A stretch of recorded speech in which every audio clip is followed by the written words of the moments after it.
All right, everybody, welcome to the Leadership Mastermind podcast. I am Mitch Peak, and this is my co-host Laura Brandeo. How you doing, Laura?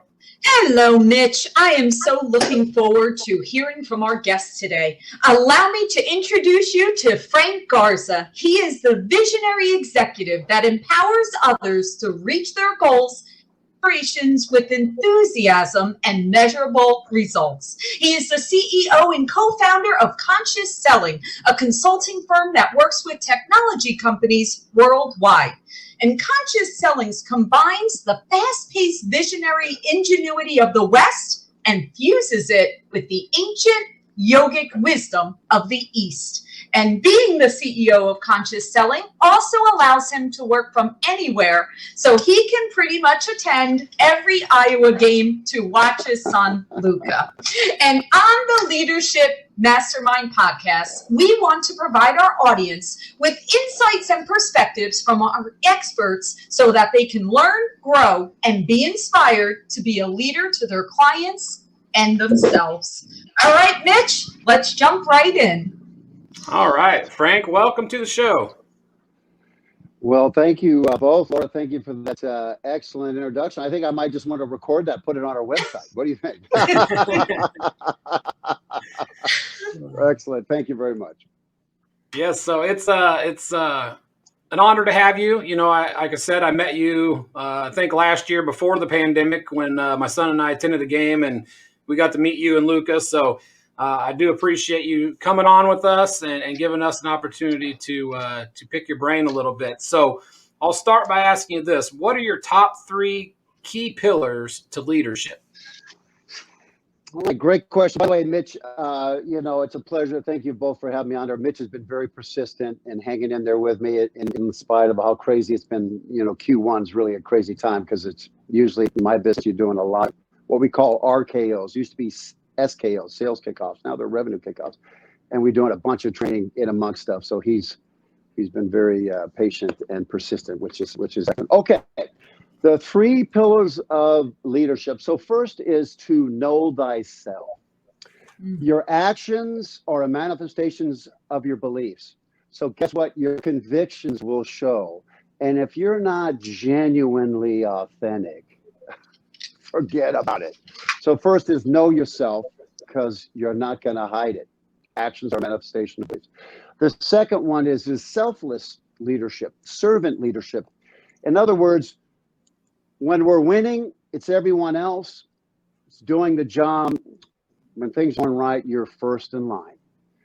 Lao Tzu had a great quote. I'll read to you. A leader is best when people barely know she or he exists. When her work is done, his aim fulfilled, they will all say, we did it ourselves. And that's the idea of selfless leadership, is to, again, you got to be genuinely authentic. You got to serve others. And when you serve others, Laura and Mitch, and you're vulnerable, and you know that creates loyalty, because you're being authentic and you're being genuine and you're selfless. You're helping others. And whenever you do that, it comes back in spades. It's not so much that leaders create more followers. No, they create more leaders by being selfless in their leadership. And that's the real key. So then the third one is, you must have a vision/plan. It's not just a vision. You got to know how to deal with that vision. How you're going to execute. It's a vision plan based upon guiding principles that everybody can identify with. So when you teach the why and the what, the how becomes easy, because they understand what you're trying to do. You can't rote memorize things. No, you have to get people to understand what your guiding principles are. So when in times of trouble, you will defend them. And if you don't know what you're defending somebody else's, and that's not leadership. So those would be my top 3. And it's not just based on me. It's based on observing the top CEOs on the planet that we serve. So, it's an amalgamation of all that. But this is what I found to be, in my opinion, the top 3. Wonderful. And those are all fantastic. But I want to start with the first one, with knowing yourself. Why do you think people struggle with being vulnerable, being authentic, and being true to themselves? Especially, I think, as we get older, we get a little more comfortable with being ourselves, and we kind of figure out, you know what, the best person I need to be is who I am, and share that with the world, and the world will love me. But why do you think there is a struggle, especially when you're coming up out of college, those first jobs, you know, trying to figure out your place in the world? What is some recommendations of how to, especially that section of time, to lean into their gifts and themselves and being authentic instead of emulating others? That's a great question. It's actually relatively simple. It's not easy, but it's simple. And that is that most, even taking college kids, which we see every year coming into the tech world, and they've got masters and brilliant talent, and all of a sudden they're given a bag and a quota, and who they think they were going out the window, because now they got to go talk to strangers, and their mother, father sitting on their shoulder saying, "Don't talk to strangers." Oh, what do I do, right? So the easy part is this. Most of all that work that they've learned has all been on the outside. It's been outside driven. There's been nothing dealing with the inside. For instance, while it's changing rapidly, most executives have never even on purpose intentionally meditated. In other words, how long can you live without food, Laura, on average? What's your guess? What do you think? How long can you live? A few days. A few days. Well, about 3 weeks, right? About Get out! Is it that long? You can actually make it. You can all make. Okay. But you're right on the next one. How long can you live without water? That's a couple 2 days. days. Yeah, 2 that's 3 a days. short. Less if you're older. How long can you live without a breath? Only a few seconds. Yeah, Short. 1.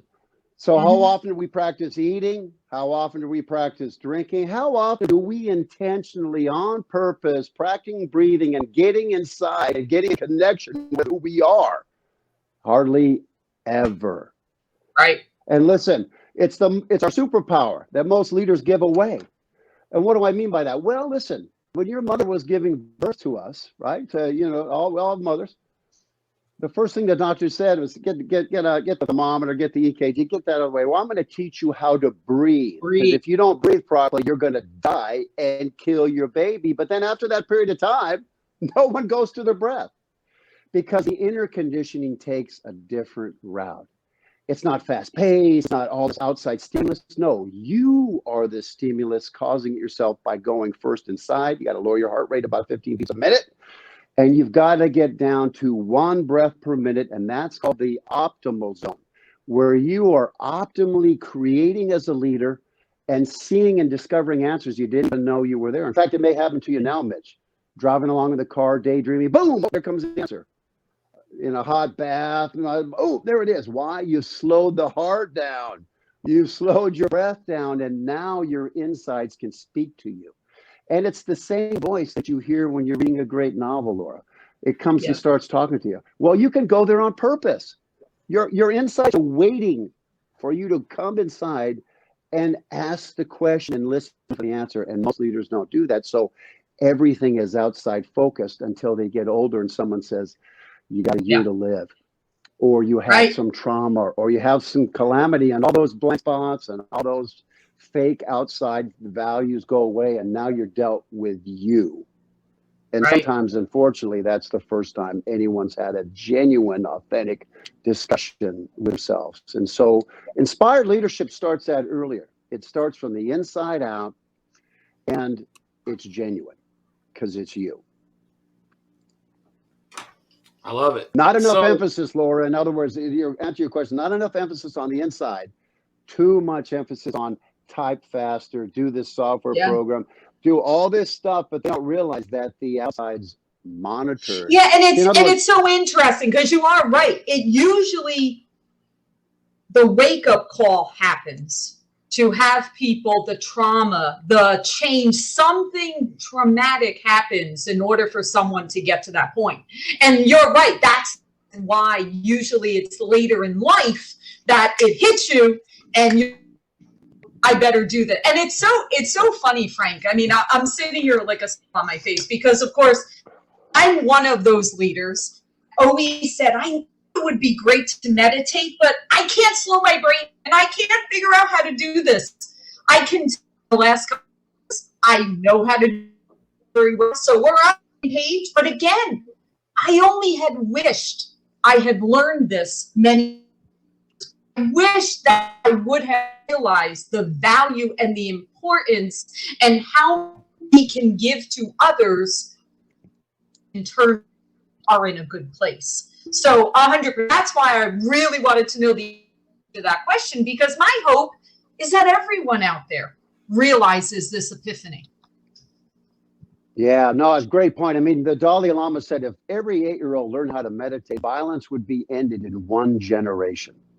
That's how powerful it is. And that's how powerful it is, because when you go inside and you unplug from the outside and plug into the present moment and then rehearse the future, not the past. See, because guys, thoughts travel backward to confirm beliefs and conditioning, and then forward to regulate your performance. How you perform is not based on what's in front of you, it's based on the past.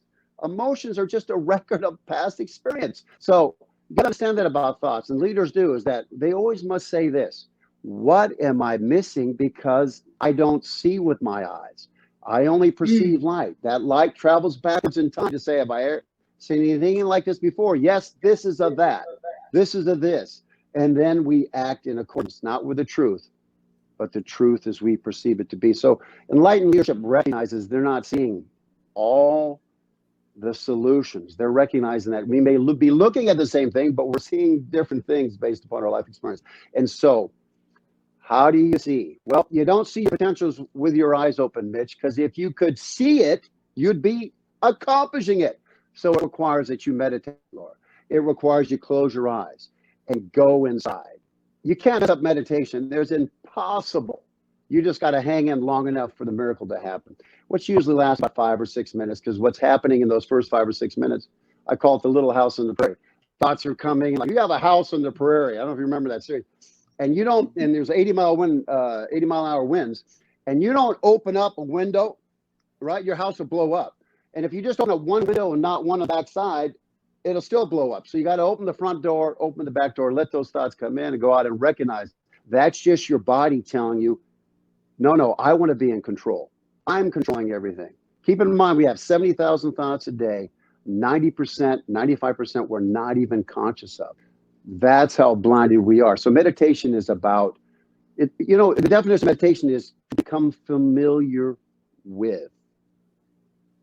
And if you're not meditating, you're not becoming familiar with you. So you can't be genuine completely.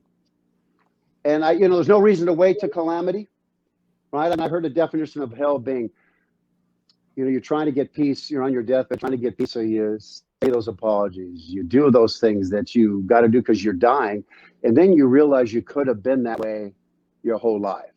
That's right. But you're out of time. So meditation defeats all of that. Meditation defeats all that. All right. So my question is, how do you teach this, like Laura said, to the people that are incoming to, these companies that you work with? Is this something that they're teaching on a normal basis now? Well, normally we bring and introduce the Eastern ancient wisdom into the cleverness and the craftiness and the ingenuity of the West. And it's in our trainings. We teach them, and that's part of what we do, is to bring them in and teach them pranayama, which is the science of breath.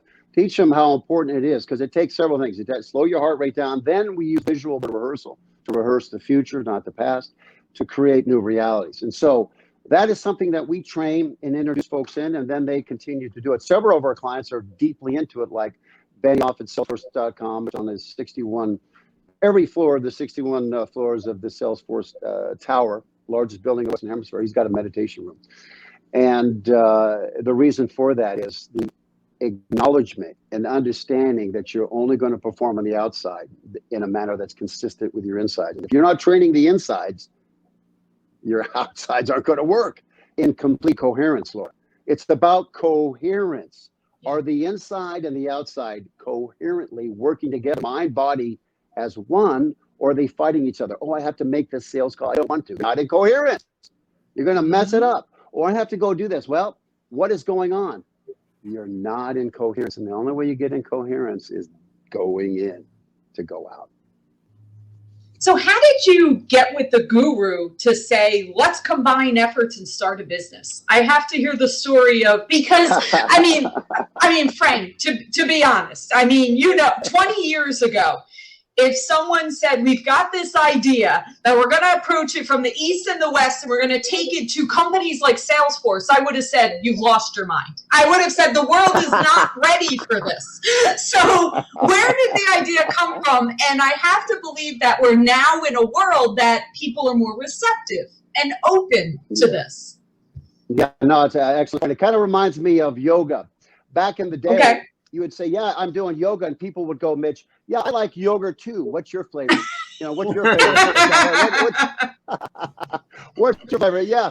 I mean, listen, 15 years ago, even 10 years, maybe even 7. Yeah. I remember I was talking to some gigantic company that was based on the East Coast. And I started talking about, we're not going to train just outside skills. We've got to train the inside.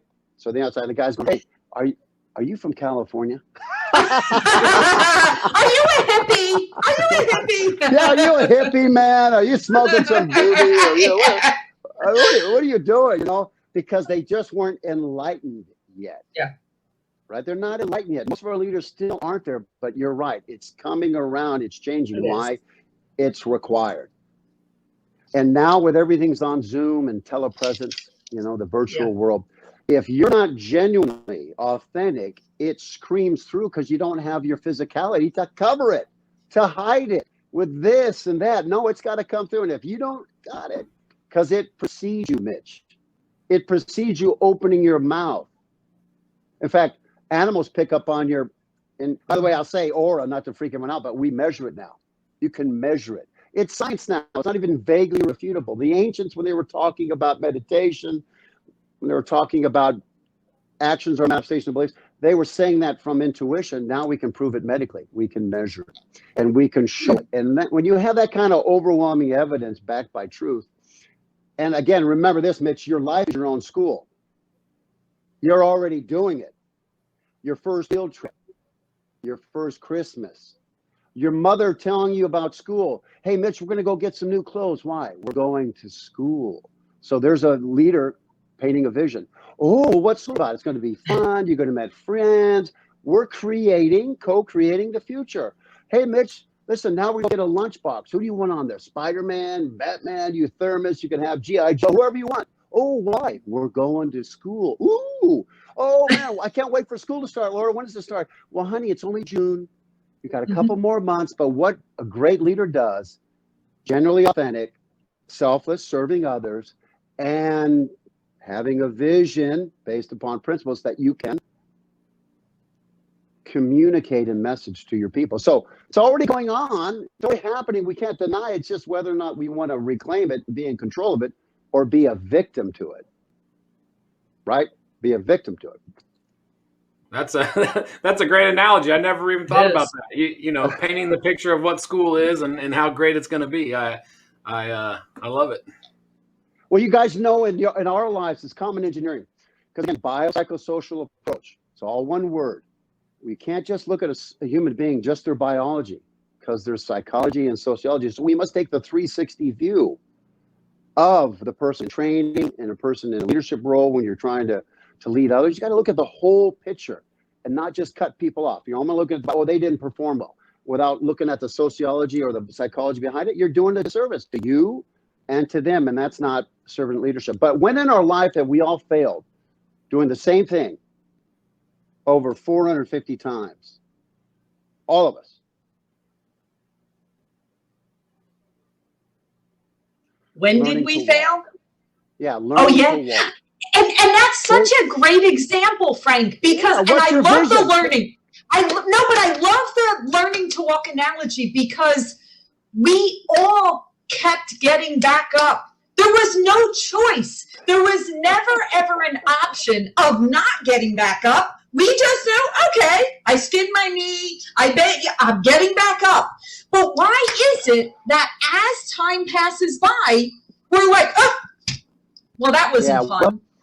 That was a bad experience. Now I'm never going to do that again. So let's talk Right. about that as being a leader, and encouraging people, and realizing that when we fall down and scrape our knee, we need to learn from that, and we need to build on that. And I love the analogy of the learning to walk, because how is it that over time, especially over time, we get more comfortable with, I failed, I'll move on, and I'll do the next thing. Right. Yeah. Now, great. It's. I use it for a couple of reasons. One is there's a principle in our training which we call the Lolo principle, and the Lolo principle says you can only lock onto one thing at a time. You can't lock onto two things at a time. Only one. You can't multitask. You can only lock on one task at a time. You can't do 8 tasks at a time. One at a time. Then you move and stop. Move and stop. So the issue is when you're young, you're locking onto walking. I'm going to walk. I don't care what's it going to take. If I fall down, I'm not going to suck my thumb and cry. I'm going to laugh. Why? I'm focusing on my horizon, not my past. I'm not focused on where I am. It's where I want to be. I tell Luka, it don't matter what kind of player you are. In the 8th grade, we're looking at the horizon. We want to be here. So, yeah, he could get through the failures of every time he touched the ball. Ball got stolen. Slowest guy in the court. Couldn't get down. All the frustration of that, he could see through it, because he locked onto the vision. So, same thing with leaders. When people are falling down, which we're going to do on our adventure to the horizon, you must lock on to what you want. Don't lock on to what you don't want, because you can only lock on to one thing at a time. So the question, in other words, the principle is this: neuroscience. We move toward and become like that which we think about. So the question is, what are you thinking about? Because whatever you're locking onto, whether it's good for you or not, Mitch, you're going to achieve. Right. So if you say, I can't miss a shot, you're going to miss a shot because your brain heard miss a shot. And the great quote there that we teach is, attention energizes. This is a Deepak quote. Attention energizes, intention transforms. And then we add visualization crystallizes. We add that last little piece. So what do I mean by that? So if I put my intention on missing, I'm going to energize missing. Just like riding a bike, learning to ride a bike. You see a rock in the road. If you looked at the rock, you hit the rock. When you get good at riding, you look at the solution and go around the rock. Right? So you go, yeah. So the idea with all this is that it's so important in recognizing that you must have coherence of vision, and then be able to communicate that over and over. And so when people fall down, you're going to get back up and go, because that's what you've determined to do. You know, I'll tell you what, Frank, just listening to you for the last 20 minutes has made me understand, you know, for those people listening that don't know, your son is Luka Garza from the Iowa Hawkeyes, you know, going to be college basketball's best player of the year. And, you know, he's come a long ways. So, you know, listening to you, it makes me understand his journey. It makes me understand, you know, where he came from and how he's been able to grow and get better every single year that he gets on the court. And it's always a new goal. Like you said, you always have something that you're doing. So tell me a little bit about how your philosophy of training, you know, how that works when you're training and working with your son. Well, you know, it's a great question. I mean, we all know this because life is our school. Your life is your school. Right. Right. Well, your experience, that's part of your school. So the key is whatever you're doing at whatever level you're performing at, you're going to hit a point where outside skills no longer matter. You're going to get to such a proficiency that you may have had an advantage over someone because you were taught better to read Latin or something, or you learned that software program. So you had better outside skills. But pretty soon you'll hit an impasse. And that impasse is going to say, you're not going to get any better just practicing more. You're only going to get better by changing the internal picture of you. Because again, and what I'm talking about here, Laura, is expanding your comfort zone. In other words, if you expand your comfort zone to see my words behind me? That's my whole premise. So keep going, Frank. Keep going. Yeah. Yeah, so it's like our comfort zone. Again, remember, thoughts travel backwards to confirm belief and conditioning, and then forward to regulate your performance and how you behave and what you see and what you hear and what you feel. All based upon, be like getting in a car, driving forward, looking in the rearview mirror. But see, no one teaches this stuff. That's why there's so much outside stuff that we need to have both. The combination, the harmony of both. But the comfort zone is important. And Luka experienced this. He, as a sophomore there, had a string of games where he was 21-12. And they were saying, oh, you're the best big man in the country. And all of a sudden, Luka said, no, I'm not. My comfort zone's I'm 13-6. So he went on the next 4 games, one in which he didn't even score, to make sure that the outside matched the inside. Because that's how it works. The outside right now, whatever you're doing is matching your inside. And the only way to make the outside better, longer and permanently that way, is you must change the inside, because actions are a manifestation of beliefs. So if you want to be a better player, the question is, have you changed the internal picture so that now you score 21-12? It's like, yes, I did. Thank you. Next question. How do you do that? Well, that's like me. What's your self-talk? Is it matching your new inside position, or is that too good for me? Because we have a comfort zone, just like a temperature gauge. I want it to be at 72. So it goes up to 74, kicks out, shuts off, goes back to 70, then 70, kicks on to 70. That is a comfort zone. And if you want to change the inside, or you want to change it, if you want to change anything on the outside, you've got to change the picture internally. Because again, 70,000 thoughts a day, 95% you're aware of. The real question, Laura, is, did your brain learn anything new? Aren't you, in fact, living every day in some archaic software program?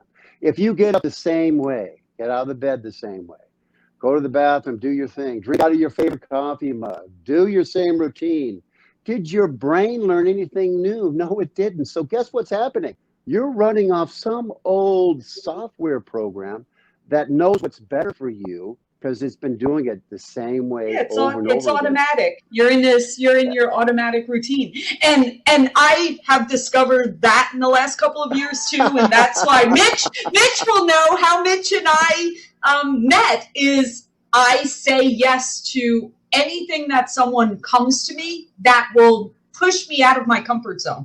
And that's actually how we met. He was the first person that asked me to do a Facebook Live. And I'm with you, Frank. Again, these are lessons that everyone in the world should know. This is like the magic that we all have this ability. And you touched on something. You touched on the temperature. Okay.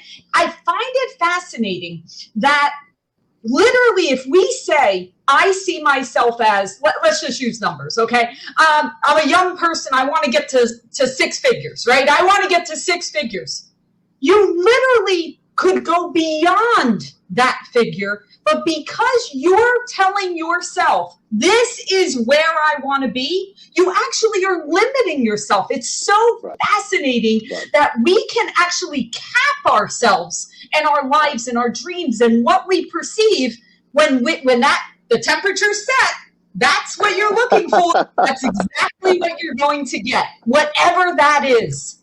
Right. No, it's such a great point, because not only that, and in addition to that, Laura, it's a great point, which is when you lock onto a comfort zone and then you lock out all the ways to get beyond it, because you're just locking on to what's good enough for you, because thoughts travel backward to confirm beliefs and conditioning, and then forward to regulate performance. Even in sales, that's why sports is so fun, because you can see the human spirit. Sports is life in the miniature. So there's a beginning and end, just like life. There's enforcement to keep everything, the rules in place. All that stuff is going on, and you can see the human spirit acting out their comfort zones the whole way. But in sales, you see it a lot, where a person might have a great Q1. They might have got their entire quota in the first quarter and then take the last 3 off. They get busy. Hey, I think I'm going to go vacuum. What? Why would I go vacuum? It's creative avoidance. Why? Because I don't want to expand my comfort zone. So I'm actually go do stuff, lose deals, mess up, just to keep the picture of me, because the principle of neuroscience is that we're only going to perform in a manner on the outside that's consistent with the inside.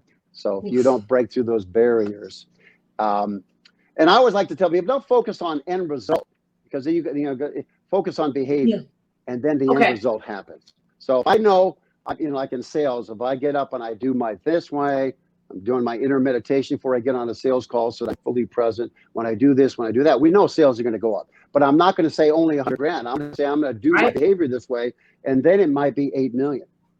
That's right.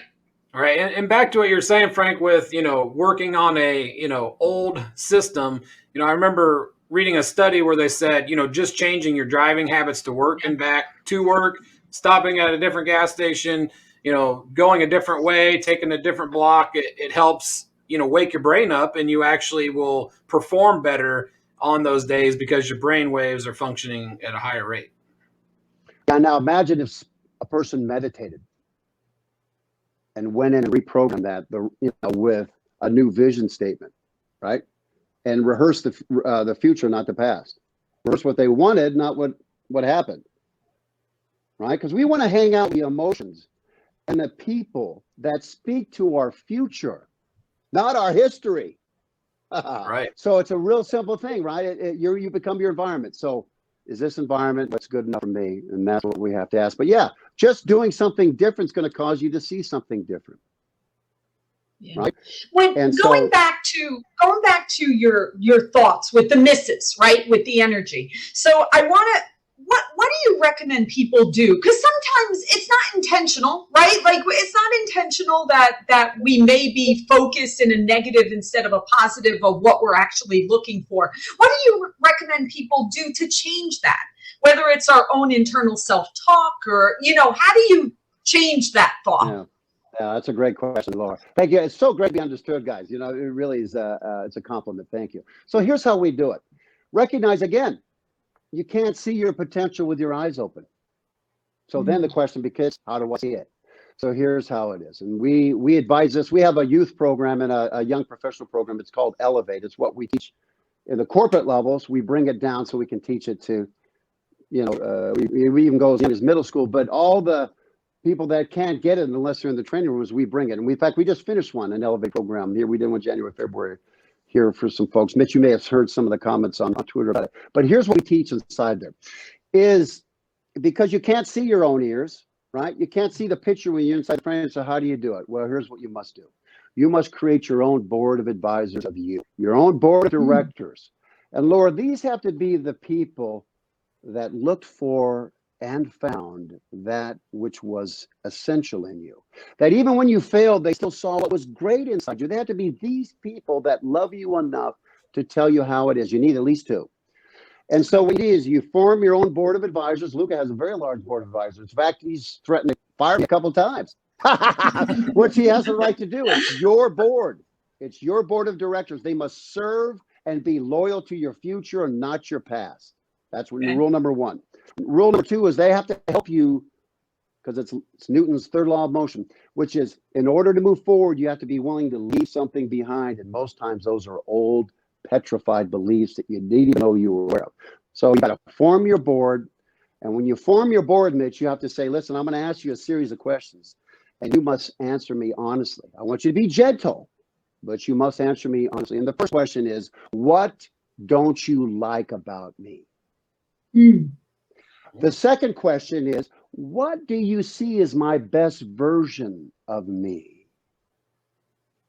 Right? Because unless you ask, you're not going to hear. And guess what? The things they should be saying should upset you because you're blinded to it. Well, Laura, you're not doing this. What? Right. Don't be defensive. That's just your comfort zone talking. Right. Take it in because these people love you. So you've got to ask, hey, what don't you like about me and what I'm doing? So you hear it. Put your seatbelt on. Tell them to be gentle. Mitch, be gentle. Listen, I've had husbands go to wives and go, what don't you like about me? And they say, hey, how much time do we have? Do you want a chronological? Do you want a chronological or alphabetical? Right? I've got on my PDF. Ready? Let's begin. Back in 1980, right? So you got to put your seatbelt on, Mitch. But that's going to create consciousness and awareness that you didn't have before. And then you must evaluate that. You must say, do I want to choose to lock on to that old vision of me, or do I want to create a new one? Because keep in mind, locking on is one of our strengths. To lock on and keep everything out, regardless of what's happening, like learning how to walk. But the key in leadership is to lock on, open up. What am I missing? Lock back on. Open up, lock back on. That's why you have a board of directors of you to keep you on course, because you're not going to see it all. You're blinded. 70,000 thoughts a day, 95% you're not aware of. There's no way you can see it. So we must expand our awareness from where it is now. We must expand our vision to be beyond our current emotional state, to something we don't know the answer to. Because once we create something we don't know the answer to, we'll find the answers. But unless we create the vision that's beyond our awareness and emotionality, your mind's going to go to sleep and just keep on using the old software program. Oh, I never do that. Why? I'm not good at new things. Oh, okay. We'll make sure we're going to lock on. You're never going to do it because it's a servo mechanism. So that's how it is. You got to create a board of directors. You must ask the board of directors those questions, and then you must form a new vision of you. Wow. Not based on the past. Yeah, not based on the past, but based upon the unknown. You better not know how to get there. Just like you didn't know how to walk, you focused on it, your body took you there. Just like your first field trip, couldn't wait to go, so you planned it out. You looked at it, you couldn't wait for it. First day of school, whatever it was, you're already doing it. The difference is, rather than it being non-conscious, rather than being non-aware, you're now consciously doing it on purpose and reclaiming your free will, Laura. That's what we're doing. You're losing your free will. Why? 70,000 thoughts a day, 90% you're not aware of, 95%. Do you really have free will? Are you really exercising free will, or are you a victim to your insides determining how well you perform on the outside? And it's a simple change, but you got to go inside to make it happen. Wow. That's deep. Very much so. Yeah. That's what we like about our podcast, Frank, is we're trying to bring all new and different perspectives to business. It's not just about mortgage industry. It's not just about real estate. It's not just about sales. It's about leadership in general. And, this is a completely, probably new thing to a lot of people and a lot of our listeners. So, we love your insights. So tell me this. How many job offers have you had from collegiate sports to have you come in and teach this to teams? Because, I could just see this being, a huge success for team building. Well, it really is. I've been, my primary focus has been to help Luka get to where he wants to go. And so that'll be done at the end of this year. And so, I've been offered from several folks to come in and do that. And I'm going to entertain that because when Luka was younger, it was interesting. And we were working together, and he was getting better every year. All those other players came around. Even the coaches said, "Hey, can we work out with you and Luka?" Because they want to get better. So of course I asked Luka. Luka said, "No way." I would have said the same thing. Well, he goes, "Why?" But I just want to be clear. Why, Luke? He goes, "Well, if they learned what you're teaching me and they're better athletes, they're gonna whip me." So it's like. So we're not at the end of that rainbow. That'll just keep going. He'll have 11 coaches, but I'll always have that part of his development in terms of stuff that will always exist. But basically, he's going to be on his way professionally doing that. And then I'm going to open it up and share that, more for folks. By the way, I wanted to share with you this on the vision and this leadership, since this is so specific to what you guys are doing. Imagine this. Now, we were brought into Salesforce, not so much to help them sell, although we did that tremendously. We helped them create a narrative about the vision for the future that people weren't used to. So 13 years ago, the concept of Salesforce was, listen, no more software. Yep. We're going to put everything into the web-based cloud. Now, into the cloud. So could you imagine people 13 years ago going, that's stupid, that's dumb. Are you telling me this fictitious cloud is more secure than my server in my closet, my racks that are are you telling me? Yes, it is. So the thing about vision and why it's got to be so, it's got to be based on guiding principles, was because the only way, now everyone has the cloud. It's all cloud-based. But you have to understand, that's why I love technology and what we do in technology, is because we're creating solutions for things you don't even need yet. And that requires selling, because anything real was imagined first and sold. Yep. Yes, all our CEOs were sales guys starting at the beginning, making cold calls, because you're going to learn how to sell money, get investment, sell to hire employees, sell that, sell the vision, sell the board of directors, sell the investment bankers. You're selling all the time. And anytime you say yes, anytime you say no, you're selling. So with LinkedIn, it was about creating a narrative about why you would need a LinkedIn address. Why would I need a LinkedIn address? Now there's almost 1 billion. So that's how important, Mitch, creating a vision based upon guiding principles are. Because when you can explain the why and the what, the how becomes easy and scalable. You know, what I always say is people don't like salesmen, but in actuality, we're all salesmen. Like you said, Yes. we all have to sell everything. Like Yep. you said, if you're looking for a yes or no, I mean, you're selling.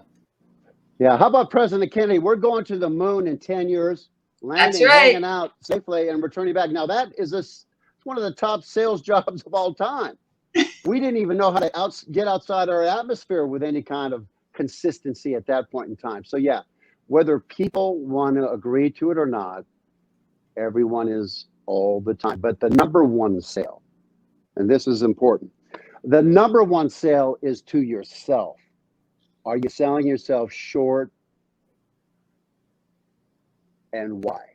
And that's what your board of directors is going to help you find out. You might find out you have a belief about yourself that was based on your child when you were 7 years old or 9 years old, and you had a terrible experience with math. So now I'm not good at math. Why? Well, when I was 8, I wasn't good. Well, what does that have to do with the fact that you're 30 or you're 20 or what does that have to do with the future?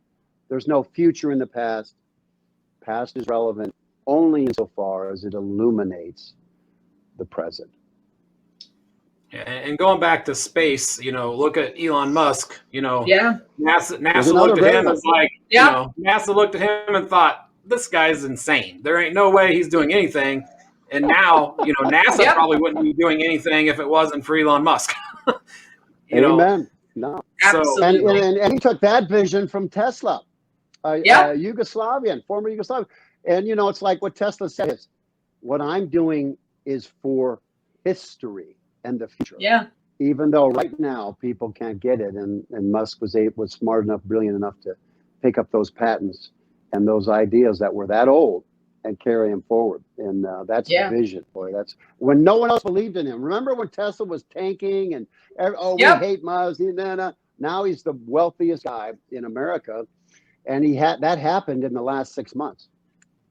Yeah. Only. Because he was willing to burn stacks of cash to make his vision a reality, and people laughed at him, but it didn't take long for Just like learning to walk. Just like learning to right. There you go.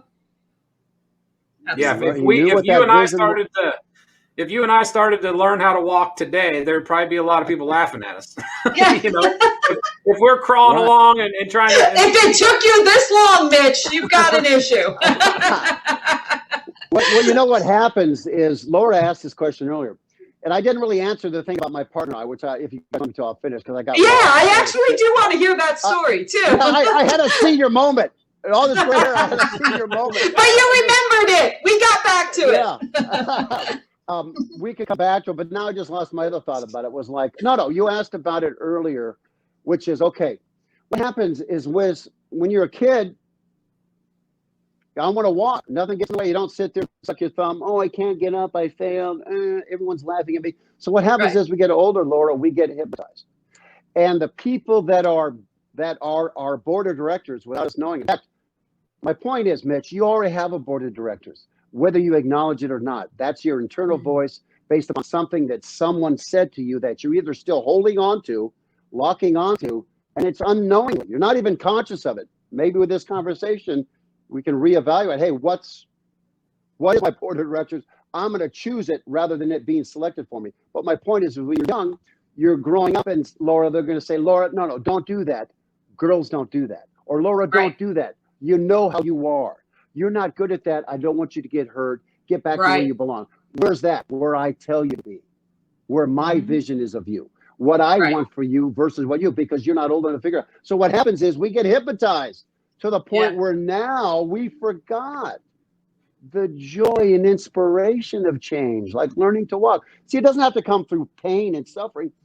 Change can happen with joy and inspiration, just like your first field trip, first Christmas, first this. You already are using it, but you're not conscious to it. So part of the whole thing about conscious selling is becoming aware. In other words, we say this in our one of our slogans, which is conscious selling, common sense that's painfully uncommon in sales, which are things like we're talking about. It's painful to realize that I'm determining my own future based on my insights. Oh God, I did that on purpose. I sabotaged my sale. I sabotaged my thing based upon my comfort zone. And that's, but it is liberating and self-empowering when you reclaim your engineering and you update your software program to rehearse the future, not the past.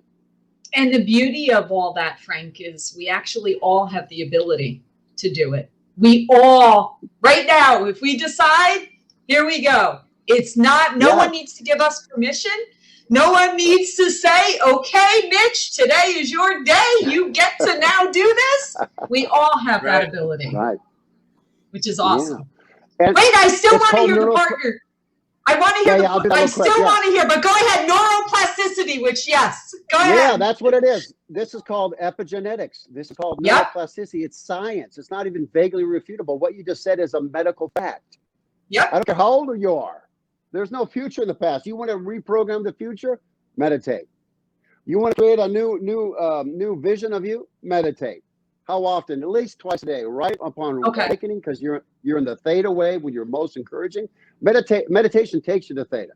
You're already there when you wake up. So program your day. What is it you want to accomplish? Tell your software rather than doing your old routine, which is not telling your software anything. It's just living out a past. And then at night, so that when you're sleeping, your mind is creating your new future. So when you wake up, you're starting to see things you never saw before. You guys ever I have everyone, when we do our first meditation, I say, okay, I want you guys to all recognize an orange vehicle. I want you to count the number of orange vehicles between now and I see it. Pretty soon they come back. Last night, the guy saw 41. Why? Wow. He programmed his, what we call, it's part of our technology, a reticular activating system, to go find them, just like it goes and finds stuff for you. And he saw them, just like if you wanted to buy a refrigerator, all of a sudden you hear the radio ad. You'd see the internet thing. Why? You programmed your software. So I'm telling you to do it on purpose, consistently, and watch what happens. Be ready for the results, because it happens as magically, as easy as what I just shared with you, because it's our engineering. So anyone can do it, just learning a new skill and making a different choice. So my partner I met way back in the Berkeley days when I was there. And he was a Sikh then. He converted when he was 21 years old. He was really basically a Boston hippie that wanted to find a better way through just drugs rather than drugs and rock and roll. He said he majored in chemistry as a 21-year-old. Now he's 70 now, doing LSD, right? So he said, better do something different or he's going to die. So he found his spiritual teacher, a yogi from the East, and then went on his path. So I met him in Berkeley, and we just hit it off, and I had always been open to inner growth for outer strength. And so we just hit it off from there. And then now it's become more of a mission to get out there and share this knowledge, because this awareness is what's going to cause things to change. The awareness, we live in an age now. We got more than the Library of Alexandria on our phone, on our smartphone. Yep. So we're in an era of knowing, but that's not enough. We got to know how. So we're teaching the know-how. There's pranayama exercises, which is the science of breath. There's visual motor rehearsal, which is the stuff we took from NASA. In other words, when Apollo first went to the moon, you can't go out and practice going to the moon. You got one shot at it. So they went in their mind 1 billion times, so much so when Armstrong landed, his resting pulse was 50, just like a marathoner. How could he be that comfortable? Because if you go there in the mind over and over again, just like you did on your first field trip, just like you did when you rehearsed your first date, first this, whenever you did it, you used your programming to simulate the future, rehearse the future. So when it came to doing it, you did it correctly. Same thing here. We're just suggesting, and it's medically proven, if you do that on a regular basis, you move forward. So my partner taught me all the breath work, And there's more for him to teach me. He's a master at it, master meditator, master yoga, kundalini master. And so now more than ever,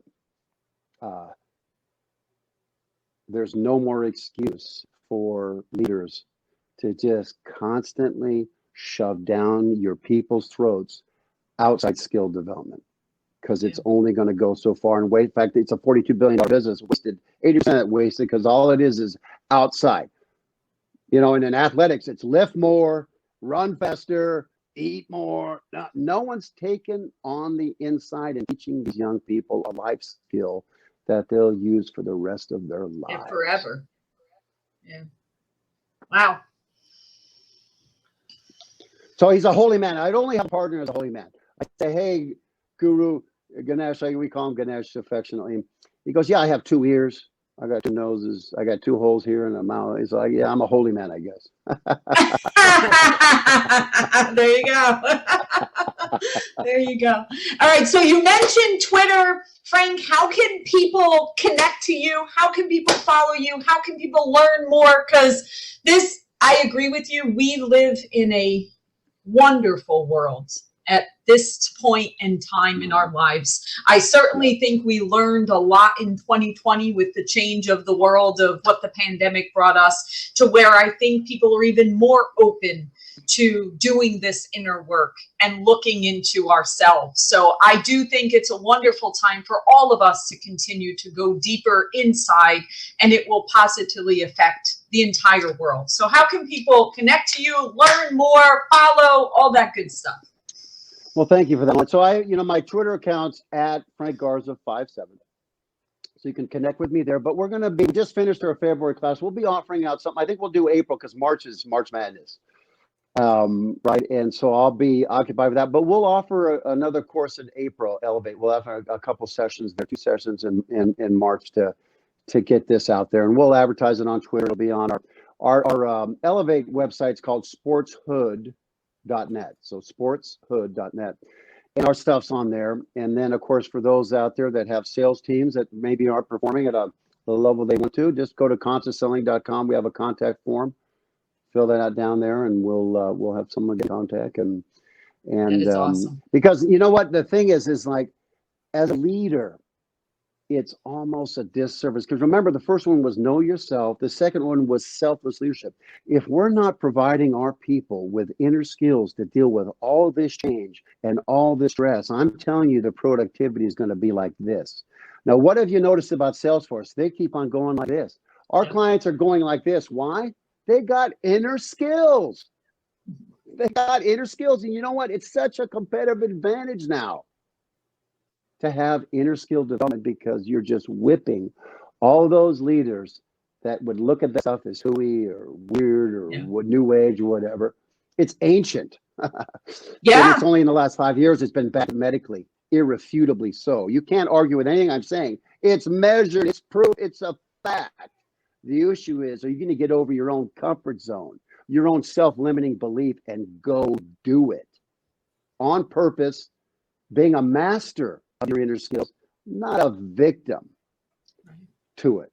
So it's like, you provide this selfless leadership to your folks, you give them a life skill, they're never going to get it. Leadership's not about making followers, it's about creating more leaders. That's right. It's the greatest gift we could give. It is. Love it. And to ourselves, by the way, to ourselves, number one. See, the magical thing about the biopsychosocial is when you do for someone else with no expectation in return, you're on your way to karma land, right? That is right. Which, there's a great essay by one of my favorite authors, Ralph Waldo Emerson. The essay, and I recommend it for all business, everybody, but certainly leaders, is his essay on compensation and his essay on self-reliance. The first one is his essay on compensation. It talks about all this. This stuff's all written down. It's just, again, we're in the age of knowing everything, but that's not enough. We must know how, and this is all about how do I do it then? And that's the era we're in. But it talks all about selfless leadership and the fact that it's a giver's game. Yes. And so anyway. Absolutely. This has been a treat. My goodness, we've learned. Mitch, you got it? You ready? Today's the day. Right. The day is everybody's day. All right, Frank. Well, hey, Exactly. I appreciate you joining us. It's an honor to have you. And, like I said, or like you said, I was very persistent, and I appreciate you saying yes. Like Laura says, you got to say yes every day. And if you didn't know, she's an author now. Her book just That's came my out. book. That's her book. Oh, Say yes that's the every name of the day. book. Super. Yes. And do you remember that Jim Carrey movie with he had? Yes. But it's not about saying yes to everything. It's actually very in line with you. It's making the most out of every single day and not repeating the same thing every day and going on autopilot. So very in line. Yes to yourself. Yeah, so it's like That's saying yes correct. to yourself. Yes to your future. Yes to a new Right. future. To rehearse To my the future. best So I love life. My best Super. life. That Beautiful. is exactly I love right. it, Lord. I'll have to pick that up. I'll have to pick that We up. are kumbaya, Frank. All right, guys. Thank you for having me. Thank you for having me. It's been a pleasure. Much appreciated. And congratulations on your show. I wish you all the success with it, and I hope this has been of some value to folks out there. Oh, it's been awesome. You get Absolutely. great value. Great value. This has been very energizing, very informative. You get them very specific things they can do. You were great. Awesome. All right, Thanks, super. Frank. All right. Thanks. Go Hawks, okay? Yeah, go Hawks.